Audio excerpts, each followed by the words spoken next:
السلام عليكم ورحمة الله وبركاته. الحمد لله رب العالمين، والصلاة والسلام على أشرف المخلوقين وعلى آله وصحبه أجمعين. അർഹമുറാഹിമായ അള്ളാഹു, ഖാലിഖായ റാസിഖായ അള്ളാഹു അവൻ്റെ ഈ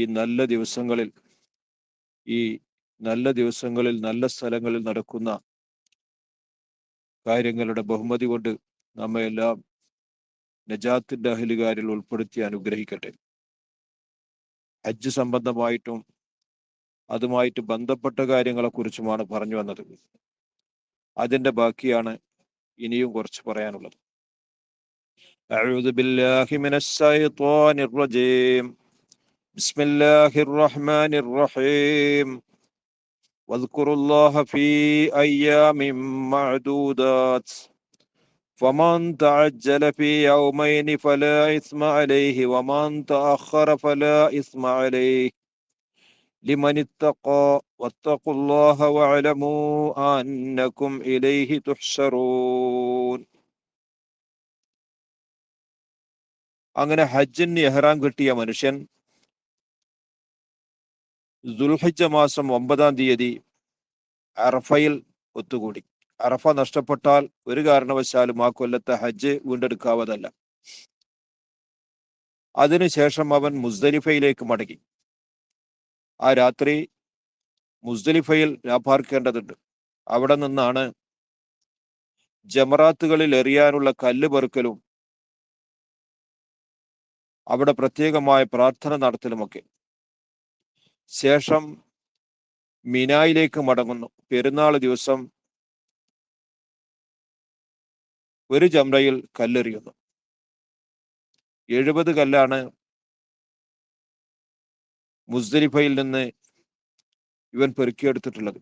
അതിൽ നിന്ന് 7 കല്ല് ആദ്യത്തെ ദിവസം പെരുന്നാൾ ദിവസം ജംറത്തുൽ അഖബയിലേക്ക് എറിഞ്ഞു. ഇനി ബാക്കി 3 ദിവസങ്ങളുണ്ട്, അയ്യാമുത്ത് തശ്രീഖിന്റെ 3 ദിവസങ്ങൾ.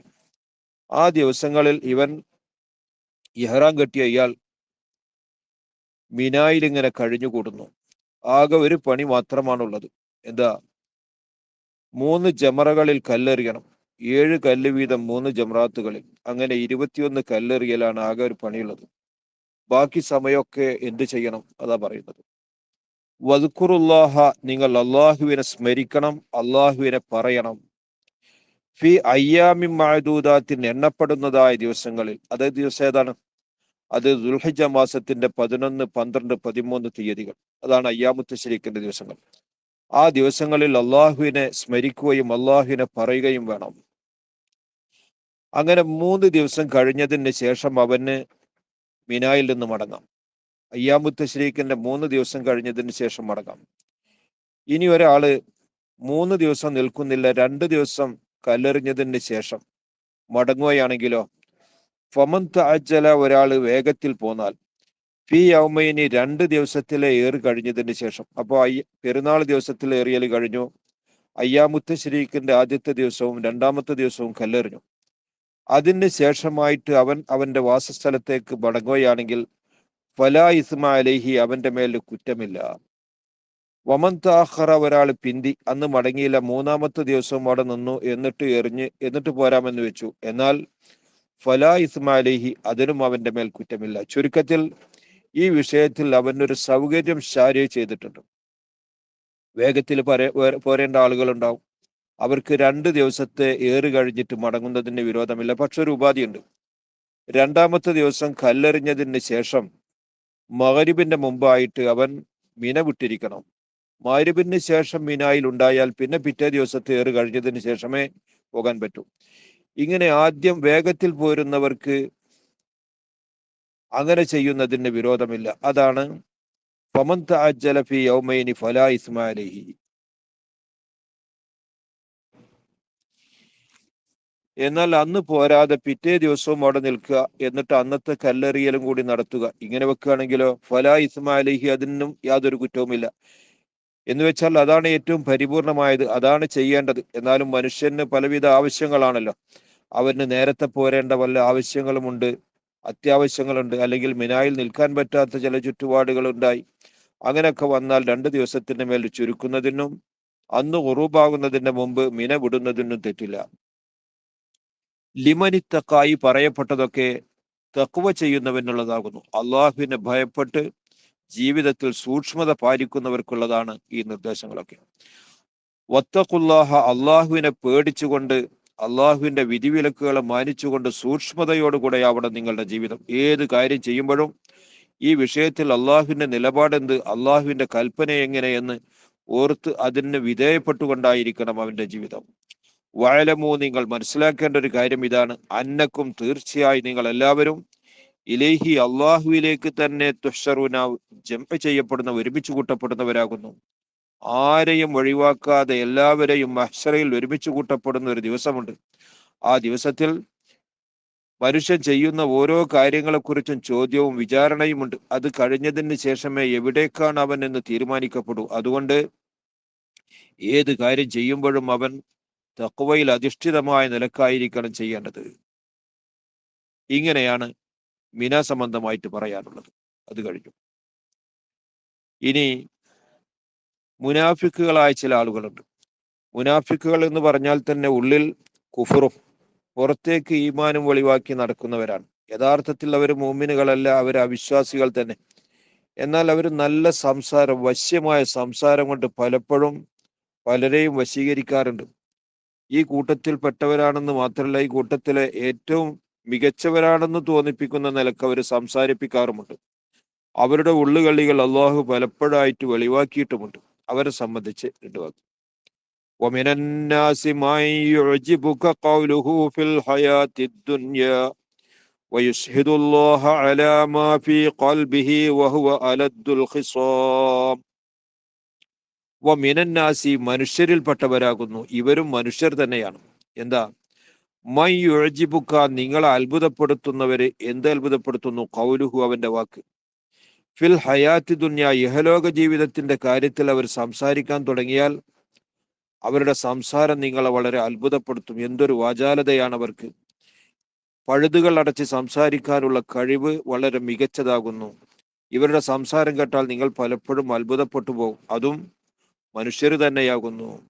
അവർക്ക് അങ്ങനെ ഒരു കഴിവുണ്ട്. ബാത്തിൽ, നിരർത്ഥകമായ കാര്യങ്ങൾ സ്ഥാപിക്കാനും അതിന് വേണ്ടതൊക്കെ ഇങ്ങനെ ഒപ്പിച്ച് പറയാനും നല്ല കഴിവാണ് അവർക്ക്. അങ്ങനെ സംസാരിക്കുന്നു എന്ന് മാത്രമല്ല, വയുഷ്ഹിദുല്ലാഹ, അള്ളാഹുവിനെ അവർ സാക്ഷ്യപ്പെടുത്തും, അലാ മാഫി ഖൽബിഹി, അവന്റെ ഹൃദയത്തിലുള്ളതിന്റെ മേൽ. ഞാൻ ഈ പറയുന്നത് തന്നെയാണ് എൻ്റെ മനസ്സിലുള്ളത്. ഞാൻ ഈ പറയുന്നത് കളങ്കരഹിതമായ മനസ്സിൽ നിന്നാണ്. യാതൊരുവിധ വളച്ചുകെട്ടുമില്ലാതെ എൻ്റെ അവസ്ഥയാണ് ഈ പറയുന്നത് എന്ന് അവന്റെ ഹൃദയത്തിലുള്ളതും നാവിലൂടെ പുറപ്പെടുന്നതും ഒന്ന് തന്നെയാണെന്ന് അവൻ അള്ളാഹുവിനെ പിടിച്ചിട്ട് അവൻ സത്യം ചെയ്യുകയും അള്ളാഹുവിനെ സാക്ഷ്യപ്പെടുത്തുകയും ചെയ്യും. യഥാർത്ഥം കേൾക്കണോ, അവന്റെ മനസ്സിലുള്ളത് ഈ നാവിലൂടെ വരുന്നതൊന്നുമല്ല, അതിന്റെ നേരെ എതിരാകുന്നു. വഹുവ, അവൻ അലദ്ദുൽ ഖിസാമി, ശത്രുത വളരെ കടുകടുത്തവനാകുന്നു. നിങ്ങളോടുള്ള ശത്രുത ചെറുതൊന്നുമല്ല. അലദ് എന്ന് പറഞ്ഞാൽ ഷദീദ് എന്നർത്ഥം. ശത്രുത വളരെ കൂടിയവനാകുന്നു. ഇവൻ നിങ്ങളോട് ചിരിക്കുന്നുവെങ്കിൽ അണപ്പല്ല് കടിച്ചു പിടിച്ചുകൊണ്ടുള്ള ചിരിയാണ് അവന്റെ ചിരി. അവൻ നാവുകൊണ്ട് ഇങ്ങനെ മിനുസമാക്കി സംസാരിക്കുന്നുവെങ്കിൽ അവന്റെ ഹൃദയം നിങ്ങൾക്കെതിൽ ഇങ്ങനെ ആളിക്കത്തിക്കൊണ്ടിരിക്കുന്നു. പകവെച്ച് നടക്കുന്ന മനസ്സാണ് അവന്റെ മനസ്സ്. ഇത് പറയുമ്പോൾ ഇത് കേൾക്കുന്ന മുനാഫിക്കുകൾക്ക് അവനെ പറ്റിയാണ് ആ പറയുന്നത് എന്ന് തിരിയുമല്ലോ. അങ്ങനെ അള്ളാഹു ഘട്ടം ഘട്ടമായിട്ട് അവരുടെ ഉള്ളുകള്ളികളൊക്കെ പൊളിച്ചിട്ടുണ്ട്. ഇവരുടെ സ്വഭാവം കേൾക്കണോ? وَإِذَا تَوَلَّى سَعَى فِي الْأَرْضِ لِيُفْسِدَ فِيهَا وَيُهْلِكَ الْحَرْثَ وَالنَّسْلَ وَاللَّهُ لَا يُحِبُّ الْفَسَادَ. وَإِذَا تَوَلَّى, അവർ പിന്തിരിഞ്ഞു പോയാൽ, നിങ്ങളുടെ സദസ്സിലിരിക്കുമ്പോൾ ചെയ്യുന്നതാണ് ഈ പറഞ്ഞത്. അങ്ങനെ നിങ്ങളെ തൊട്ട് അവർ പിന്തിരിഞ്ഞു പോവുകയും എന്നിട്ട് അവരുടെ രഹസ്യങ്ങൾ പറയാൻ പറ്റുന്ന സ്ഥലത്ത് എത്തുകയും ചെയ്താൽ, സഅ ഫിൽ അർളി, ഭൂമി ലോകത്ത് അവർ കഠിനാധ്വാനം നടത്തുന്ന, യുഫ്സിദ ഫിൽ ഫീഹ, ഭൂമിയിൽ അവർ കുഴപ്പമുണ്ടാക്കാൻ വേണ്ടി, ജനങ്ങൾക്കിടയിൽ അങ്കലാപ്പ് സൃഷ്ടിക്കാനും ജനങ്ങളെ സത്യത്തിൽ നിന്ന് പിന്തിരിപ്പിക്കാനും ഇതിലേക്ക് ആരെങ്കിലും വരുന്നുവെങ്കിൽ അവരെ തടുത്തു നിർത്താനും അങ്ങനെ വിശ്വസിച്ചവരെ തന്നെ ഇടങ്ങറാക്കാനും വേണ്ടിയിട്ട് കഠിനമായ ശ്രമം നടത്തുന്നവരാണ് അവർ. ഇവരാണ് നാവുകൊണ്ട് മിനുമിനുക്കമുള്ള സംസാരം സംസാരിക്കുന്നത്. വ യുഹ്ലിക്കൽ ഹർസ, അതുപോലെ തന്നെ പാവപ്പെട്ട ദരിദ്രന്മാരായ മുസ്ലിങ്ങളുടെ കൃഷികളെ നശിപ്പിക്കാൻ വേണ്ടിയിട്ടും അവര് ശ്രമിക്കുന്നു, അത്യധ്വാനം ചെയ്യുന്നു. വൻ നസിൽ അവരുടെ മൃഗങ്ങളെയും ഒട്ടകം പോലുള്ള മൃഗങ്ങളെയും. ഒരു രാത്രി ആരാരുമില്ലാത്ത സമയത്ത് ഈ പറയപ്പെട്ട മുനാഫിക്ക് മുസ്ലിങ്ങളുടെ കൃഷിക്ക് തീ കൊടുത്തു, അവരുടെ മൃഗത്തിന്റെ കൂട്ടിനും തീ കൊടുത്തു. അങ്ങനെ കൃഷിനാശവും മൃഗനാശവും വരുത്തി. ഇവന്റെ ശത്രുത വളരെ കടുത്തതല്ലേ. വഹുവ അലദുൽ ഹിസാം എന്ന് പറഞ്ഞത് തീർത്തും ശരിയാകുന്നു. അല്ലാഹു തആല ലാ യുഹിബ്ബുൽ ഫസാദ്, ഫസാദിനെ ഒരിക്കലും ഇഷ്ടപ്പെടുന്നവനല്ല. അള്ളാഹു ഫസാദിനെ ഇഷ്ടപ്പെടുന്നില്ല എന്ന് പറഞ്ഞാൽ അവനെ കണ്ടാൽ അങ്ങനെ ചിരിക്കാതെ പോകുമെന്നല്ല, അതിനുള്ള പ്രതിഫലം അള്ളാഹു അവന് നൽകുക തന്നെ ചെയ്യും. ഇങ്ങനെയാണ് ഇവിടെയുള്ള മുനാഫിക്കിന്റെ അവസ്ഥ. അവൻ വളരെ മിനുങ്ങിയ സ്വഭാവത്തോടുകൂടെ, പുഞ്ചിരിക്കുന്ന മുഖത്തോടുകൂടെ നല്ല സമർത്ഥമായ നിലക്ക് സംസാരിക്കും. ആ സംസാരിക്കുന്നതൊന്നുമല്ല അവന്റെ മനസ്സിലുള്ളത്. ആ മനസ്സിലുള്ളത് നിങ്ങളോടുള്ള ശത്രുത തന്നെയാകുന്നു. അവസരം കിട്ടുമ്പോഴൊക്കെ നിങ്ങളെ നശിപ്പിക്കാൻ, നിങ്ങളുടെ സമ്പത്ത് നശിപ്പിക്കാൻ അവൻ കഠിനാധ്വാനം നടത്തുന്നവനാകുന്നു. وَإِذَا قِيلَ لَهُ اتَّقِ اللَّهَ أَخَذَتْهُ الْعِزَّةُ بِالْإِثْمِ فَحَسْبُهُ جَهَنَّمُ وَلَبِئْسَ الْمِهَادُ. وَإِذَا قِيلَ لَهُ, അവനോട് പറയപ്പെട്ടാൽ, ഇത്തഖില്ലാഹ, പടച്ചവനെ പേടിക്കണം കേട്ടോ, പടച്ചവനെ സൂക്ഷിക്കണം. ഏത് കാര്യം ചെയ്യുമ്പോഴും അള്ളാഹുവിനെ മനസ്സിൽ കണ്ടുകൊണ്ടാവണം ആ കാര്യം ചെയ്യുന്നത് എന്നവനോട് പറയപ്പെട്ടാൽ, അഹദത്തുഹു, അവനെ പിടികൂടും, അൽ ഇസ്സത്തു, അവന്റെ അഭിമാനം, ബിൽ ഇസ്മി, കുറ്റകരമായ കാര്യങ്ങളെ കൊണ്ട്. തെറ്റായ കാര്യത്തിൽ ലയിച്ചവനാണല്ലോ അവൻ. ആ തെറ്റാണ് അവനെ നയിച്ചുകൊണ്ടിരിക്കുന്നത്. ആ കുറ്റകരമായ കാര്യത്തിലുള്ള അവന്റെ ആ അഭിമാനം, അവന്റെ ആ ഹുങ്ക് അവനെ പിടികൂടും. അവൻ ഒരിക്കലും തന്നെ ഈ മുത്തഖിയാകാനോ ഈ ഉപദേശം കേൾക്കാനോ ഒന്നും തയ്യാറാവുകയില്ല. ഇവനെ പറ്റി പറയാനുള്ളത് ഫഹസ്ബുഹു, അവനെ മതിയാക്കുന്നത് ജഹന്നമു, ജഹന്നമാകുന്നു. അവൻ ഇവിടെ ഇങ്ങനെ രക്ഷപ്പെടുന്നുവെങ്കിൽ, ഊടുവഴിയിലൂടെ അവൻ മറ്റുള്ളവരുടെ ദൃഷ്ടിയിൽപ്പെടാതെ രക്ഷപ്പെടുന്നുവെങ്കിൽ അവനെ പിടികൂടുന്ന ഒന്നുണ്ട്. ആ ഒന്നവനെ മതിയാക്കും. ആ ഒന്ന് ഏതെന്നറിയുമോ? അവനെ മതിയാക്കുന്നത് ജഹന്നമു, ജഹന്നമാകുന്നു. അതിൽ നിന്ന് രക്ഷപ്പെടാൻ അവന് സാധ്യമല്ല. അതിനെപ്പറ്റി പറയാനുള്ളത് വല ബിഇസൽ മിഹാദ്, ആ തയ്യാറ് ചെയ്യപ്പെട്ട ഒരുക്കപ്പെട്ട സ്ഥലത്തിന്റെ ജിൻസ് വർഗം വളരെ മോശമാകുന്നു. ഇത്രയും മോശമായ ഒരു കിടപ്പറ, ഇത്രയും മോശമായൊരു വിരിപ്പ്, ഒരു തൊട്ടിൽ അവന് ഇല്ല. മിഹാദ് എന്ന് പറഞ്ഞാൽ അവന് വേണ്ടിയിട്ട് ഒരുക്കപ്പെട്ടതായ സ്ഥലം. തൊട്ടിലെന്നും പറയും മിഹാദ്. ഒരു കുട്ടിയെ സംബന്ധിച്ചിടത്തോളം അവന് ഏറ്റവും സുഖകരമായ കിടപ്പിന് ഉപകരിക്കുന്നതാണ് മിഹാദ്. അപ്പൊ തൊട്ടില്, പിന്നെ താമസ സ്ഥലം, അവന്റെ കിടപ്പറ, ഇവന് വേണ്ടിയിട്ട് തയ്യാറാക്കപ്പെട്ട കിടപ്പറയാണ് ഏറ്റവും ചീത്ത. ഏതാണത്? അത് ജഹന്നമാകുന്നു. മഅദല്ലാഹ്. ومن الناس من يشري نفسه ابتغاء مرضات الله والله رؤوف بالعباد. ഇവരിങ്ങനെയാണെങ്കിൽ നല്ല ജനങ്ങളുണ്ട്. ഖുർആനിന്റെ ശൈലിയാണ്, ഒരു വിഭാഗത്തെ പറ്റി പറഞ്ഞാൽ അവരോട് നേരെ എതിരായ വിഭാഗത്തെ പറ്റി പറയും. സ്വർഗത്തെ പറ്റി പറഞ്ഞാൽ നരകത്തെ പറ്റി പറയും. ആ ശൈലിയാണത്. ഇവരുടെ നേരെ എതിരായിട്ട് അള്ളാഹുവിന്റെ ദീനിന് വേണ്ടിയിട്ട് പ്രവർത്തിക്കുന്നവരും, അത് രക്ഷപ്പെടാൻ, അത് പുരോഗതി പ്രാപിക്കാൻ എന്തെല്ലാം കാര്യങ്ങൾ വേണ്ടതുണ്ടോ അവളൊക്കെ ശ്രദ്ധിക്കുന്നവരുമായ വിഭാഗമുണ്ട്. അവരും മനുഷ്യര് തന്നെയാകുന്നു. മിനന്നാസി, ജനങ്ങളിൽപ്പെട്ടവരാകുന്നു, മറ്റു ചിലർ, യശരീ നഫ്സഹു, അവരുടെ നഫ്സിനെ അവർ വിൽക്കുന്നു, അവരുടെ നഫ്സിനെ അവർ ഒഴിവാക്കുന്നു, ഇബ്തിഗാ മർളാത്തില്ലാഹി, അള്ളാഹുവിന്റെ തൃപ്തിയെ തേടിയതിന് വേണ്ടി. അപ്പൊ ഏത് കാര്യം ചെയ്യുമ്പോഴും അവർ അള്ളാഹുവിന്റെ തൃപ്തി തേടിക്കൊണ്ടാണ് ചെയ്യുന്നത്. ഒരു നോക്കുന്നുവെങ്കിൽ ഈ നോട്ടം അള്ളാഹുവിന്റെ തൃപ്തിയിലാവണം. എന്തെങ്കിലും ഒന്ന് കേൾക്കുന്നുവെങ്കിൽ അള്ളാഹു തൃപ്തിപ്പെടുന്നതാവണം. എന്തെങ്കിലും സംസാരിക്കുന്നുവെങ്കിൽ അവിടെയും അള്ളാഹുവിന്റെ തൃപ്തി വേണം. ഇങ്ങനെ ജീവിതത്തിൽ മുഴുവൻ കാര്യങ്ങളിലും അള്ളാഹുവിന്റെ തൃപ്തി തേടിക്കൊണ്ട് സ്വന്തം നഫ്സിനെ ഒഴിവാക്കുന്നു. നഫ്സിന്റെ താല്പര്യമല്ല എടുക്കുന്നത്, അള്ളാഹുവിന്റെ താല്പര്യമാണ്, തൃപ്തിയാണ് അവൻ തേടുന്നത്. ഇങ്ങനെയുള്ളവരുണ്ട്. അങ്ങനെയുള്ള നല്ല വിഭാഗത്തെ പറ്റി പറയാനുള്ളത് അല്ലാഹു തആല റഊഫുൻ, അവൻ കരുണയുള്ളവനാകുന്നു, കാരുണ്യമുള്ളവനാകുന്നു, ബിൽ ഇബാദി, അവന്റെ അടിമകളെ കൊണ്ട്. അള്ളാഹു അവർക്ക് നല്ല കരുണ നൽകും. എന്താ കാരണം? അള്ളാഹുവിന്റെ തൃപ്തിക്ക് വേണ്ടിയിട്ട് അവൻ എല്ലാം ഒഴിവാക്കി, അവന്റെ നഫ്സിന്റെ താല്പര്യങ്ങളൊന്നും എടുക്കാതെ അവൻ അള്ളാഹുവിന്റെ തൃപ്തിയെ തേടി അതിനനുസരിച്ച് അവൻ പാകപ്പെട്ടു പ്രവർത്തിച്ചു.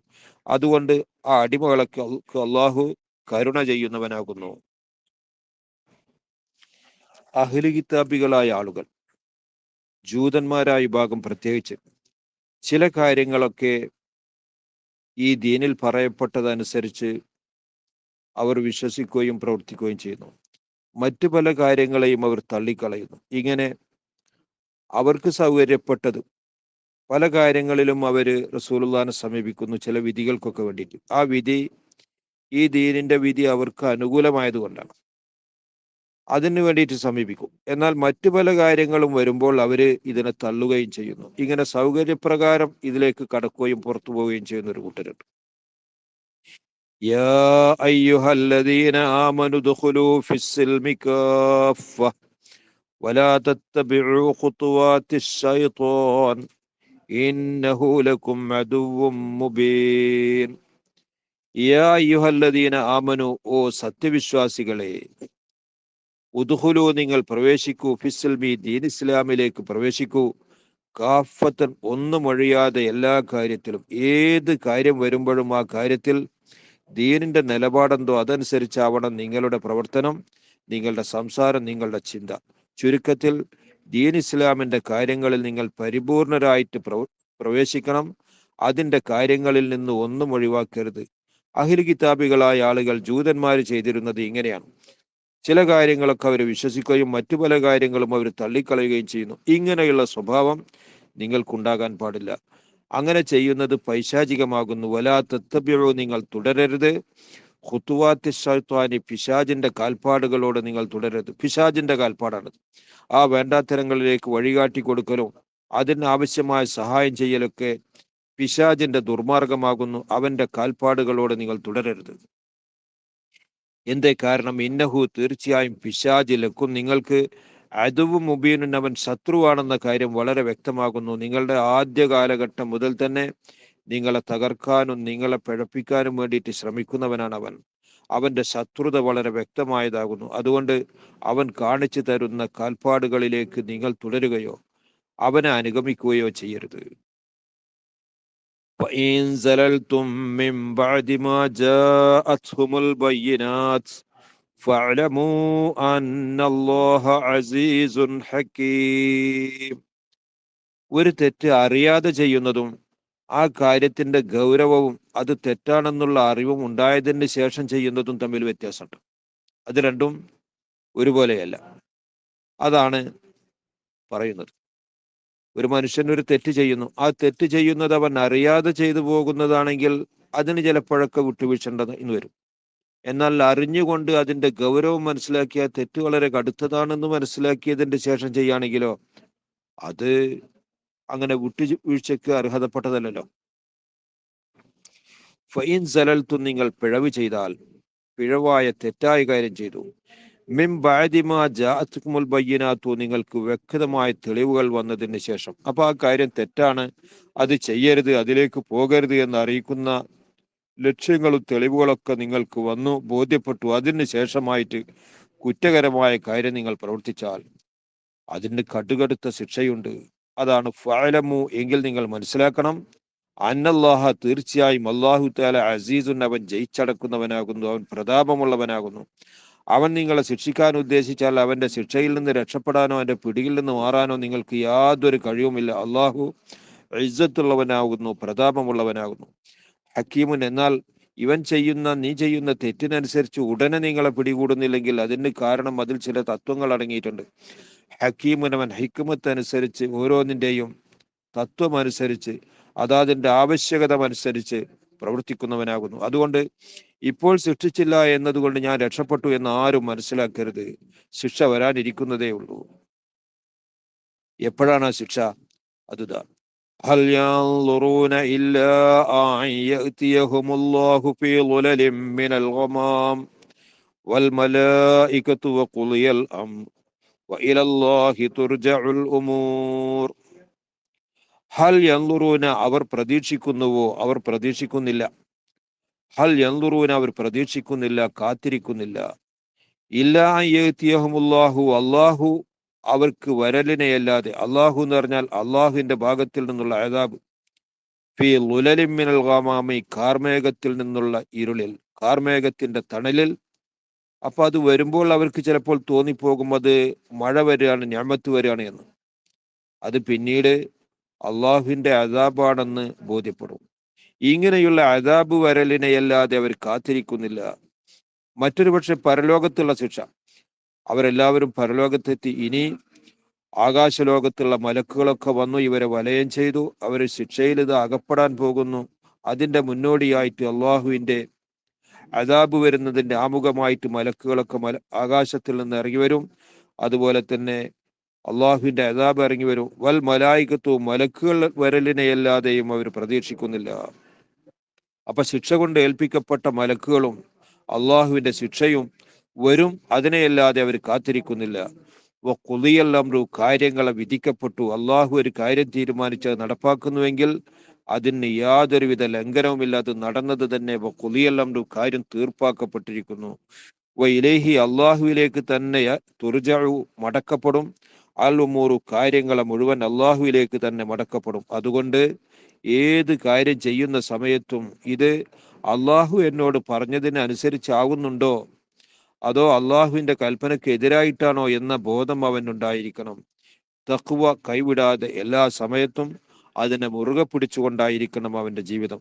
അർഹമുറാഹിമായ അള്ളാഹു തഖ്വയിൽ അധിഷ്ഠിതമായ ജീവിതം നയിക്കാൻ സാധുക്കളായ നമുക്ക് തൗഫീഖ് നൽകട്ടെ. ആമീൻ.